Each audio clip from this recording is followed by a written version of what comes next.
Holy shit! Oh my god! Now you. There. Now someone can bring you back and see how you bloody like it. See ya! Just what I was looking for. Yo guys, what is up? Moxsy on a Path of Exile 2 video, and today we're going over our Critnado Amazon build that has been putting in some serious work while leveling, which I'm still in the campaign, by the way. I've tried literally everything. I've respec'd maybe 5 or 6 times. We did bleed, and then we did the elemental spear, and then we went back to bleed, and now we finally found something that actually does damage. Everything that I did, I was struggling with, all the different builds, until we put together this like twister build, and it has saved my league, honestly. So in this video, we're going to be going over everything you guys need to know. Hope you enjoyed the breakdown. Let's get right into it. So let's start by going over our combo first, and then we'll get into like all the specifics. So to start, big thing that you need to understand is the core of this build is whirling / twister.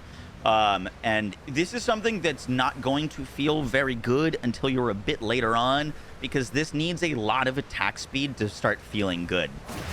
The reason for that is we need whirling / to be rank 3, and in order to get whirling / to rank 3, you need to use it 3 times.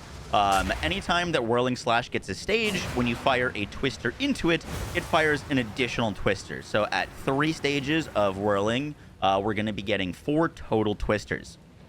Now, we're going to be getting a lot of attack speed on this setup so that we can do our 3 attacks really quickly. But just note that this is very combo focused. You need to get this to rank 3 in order for twisters to really start doing some big damage. Now, on Twister right now, I've just got the very basics, but Twister is going to be dealing a ton of damage, and it also gains 50% of damage as damage of the corresponding type. So this is, for example, 154% attack damage, and then it gets an additional 50% if it picks up an element. So we're going to want to be picking up an element. You could use whatever element you want. We are going cold with this build because cold will freeze enemies. Freeze is good for CC, it's good for survivability, which we're really spec'd into damage, and it'll also stop enemies in their tracks where the whirlwinds and the tornadoes can just kind of shotgun on top of them. Now, note that this has a little line on it that says twisters fired at the same time can hit the same target no more than once every 0.66 seconds, which sounds like it would make it bad for single target, and that's why I was avoiding it until later. But it turns out that I don't know if this isn't working or just twisters are really good or something, but they're able to hit enemies very, very quickly, as you saw from the intro clip, and so it does good single target damage. Now, to pair with twisters, we're doing a few things. So the first is frenzy charges. If you've played any bit of Huntress, you know that she needs frenzy charges for basically any of her abilities to feel good. This is an exception. You don't need frenzy charges, but once you get them, they make the build feel a lot better, especially for single target, and that is because of Barrage. Now, Barrage allows our attacks to repeat, and that is what we're getting so many twisters from. We're not using Scattershot on Twister right now because Scattershot makes it deal 35% less damage, but Barrage makes it fire out a ton of extra. And with Combat Frenzy, we can get even more repeats of this. And so that's where you're seeing so many twisters coming from, is because we're getting repeats from Barrage. And with that setup, we need Combat Frenzy. Combat Frenzy is going to be generating our frenzy charges for us, and we're getting frenzy charges from freezing enemies, which we're going to be using with Twister. And in order to freeze, we're using Frostbolt, which leaves chilled ground. Chilled ground allows our whirlwind to absorb the chill so that our twisters deal cold damage. So all in all, the combo that you're going to be using while you're walking around is you put out Frostbolts ahead of you. You can use like whirling / as kind of like a mobility, like it'll move you around, so that feels good. But use your Frostbolts ahead of you, do your 3 attacks, and then send your twisters out. When this freezes enemies, you can use your Barrage. Barrage is not going to get consumed by things like whirling / and Frostbolts, so you can just kind of click it when you're ready, and then your twisters will get a ton of extra damage. And that is the core of the setup. All right, now let's go over our skills and stuff. So we're using Frostbolt with Scattershot and Arcane Tempo. Scattershot for Frostbolt is just quality of life. It means that we don't have to follow like one specific trail, and like we can kind of move around and get the cold. So this is just quality of life. We don't care about the damage of Frostbolt. And get this at the lowest level skill gem you can, because it's going to have int requirements, and getting int is not something that we care about. So I just used a level 3 gem here. We're using Wind Dancer for more evasion. Evasion is going to be our primary source of survivability. Twister, we're using just quality of life for now. We've got Acceleration. Acceleration gives it 40% more projectile speed.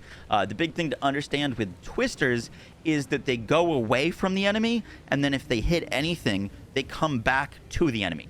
And so if they're moving 40% faster, let's say there's an enemy right here, if they go out and then they take 3 seconds to come back, they might be gone by then. But with Acceleration, they can go, come back, go, and come back. And so you're actually getting more hits with your Twisters the faster they're moving. So projectile speed helps a ton, and then persistence gives it more duration so that they're staying out longer. The last thing that we're using is Retreat. Retreat gives it 25% more projectile damage if we damage an enemy with a melee attack, which Whirling Slash is. As long as we're using Whirling Slash, which we're always needing for our setup, we get 25% more damage on Twister.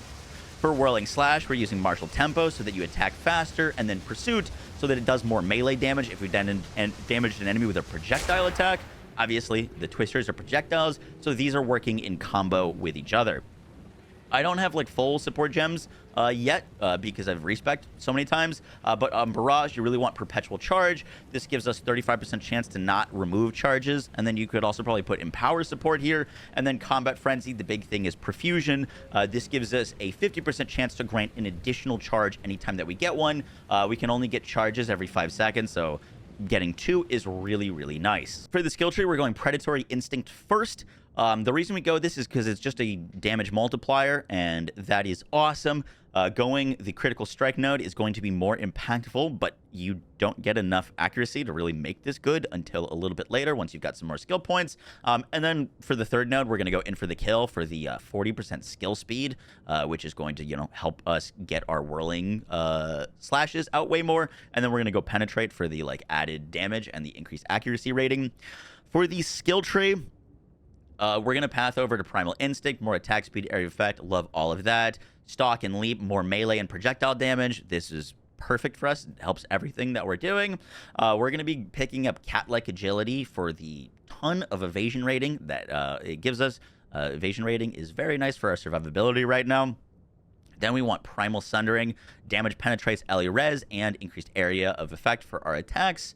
We also don't pick up any of the accuracy nodes until you've got your second ascendancy. So skip all of these crit nodes. I'll have a leveling tree. But then we go over, pick up Escape Velocity for more movement speed and evasion rating. Catalyst for the elemental damage with attacks and the survivability it gives us. Maiming Strikes, massive for the attack damage, maims slow enemies, and also this gives us more movement speed, which is really nice. This is a must-have node. Acceleration gives us 3% more movement speed and 10% more skill speed, so it's cast speed and attack speed, which is perfect because we're casting and attacking. Then this node is massive. Don't go to this left side until you've got the crit stuff, but once you make your way over to these, you can get the more damage and attack speed, which is huge, more damage and accuracy, and then this gives us a bunch more crit. Falcon Dive gives us more attack speed per accuracy, which we're also scaling. This is something that sounds bad, but it's really, really valuable. This is 25% more attack speed or skill speed if you aren't using a shield. And so just for until we get even more attack speed, we're using this. While it does hurt your survivability, you get 25% more attack speed, which is ridiculous. And that helps the build feel much better. And then we're going to be going over this way to pick up the crit nodes. We'll probably get a Herald of Ice to get some extra cold damage and work our way over to Falcon Technique and Nearsighted for the bunch of crit chance that it's going to give us. But that is the skill tree right now. Here's a little zoom out if you want to see what we're working with.